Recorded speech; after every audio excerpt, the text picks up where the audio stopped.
Je t'appelais parce que il faut absolument que je te raconte quelque chose, mais je suis un peu mal à l'aise ici. Je suis obligée de violer le secret professionnel. Ça concerne une de mes patientes. Il faut que je parle avec quelqu'un. Écoute, ce qui s'est passé. Tu te souviens de Zelda, cette patiente qui m'inquiétait parce que du coup elle est plus venue, je t'avais parlé d'elle. Et bon, je l'appelais plusieurs fois, elle ne répondait pas au téléphone.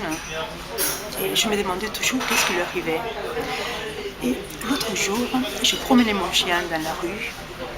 Et du coup, je vois un jeune homme qui court vers moi et qui m'interpelle comme ça, violemment presque, dans la rue.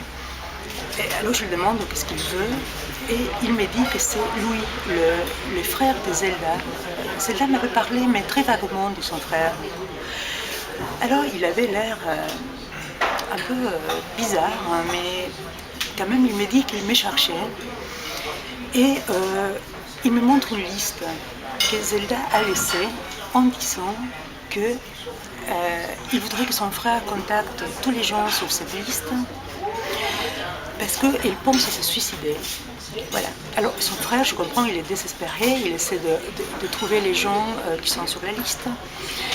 Et sur la liste, il y avait deux autres personnes que je connais aussi parce que cette dame m'en avait parlé.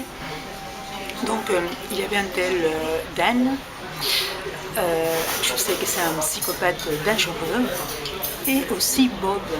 Bob, c'est l'amoureux transi de Zelda, qu'il a demandé un mariage plusieurs fois et qui s'est fait tout le temps repousser. Voilà. Après ça, comme lui m'a inspiré confiance, je le fais monter dans mon bureau et j'ai tenu à lui montrer une boîte que j'avais reçue par la poste de la part de Zelda. Alors on l'a ouverte. Figure-toi qu'à l'intérieur, il y avait une boule, une espèce d'œuf très bizarre, en argile. Et lui, il l'a pris dans ses mains pour le regarder et l'œuf a glissé et il s'est cassé en 1000 morceaux.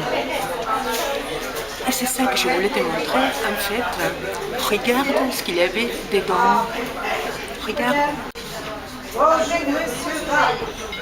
Un tout petit bébé, une poupée, un bébé poupée. Qu'est-ce qu'il faut faire maintenant? Qu'est-ce qu'on fait?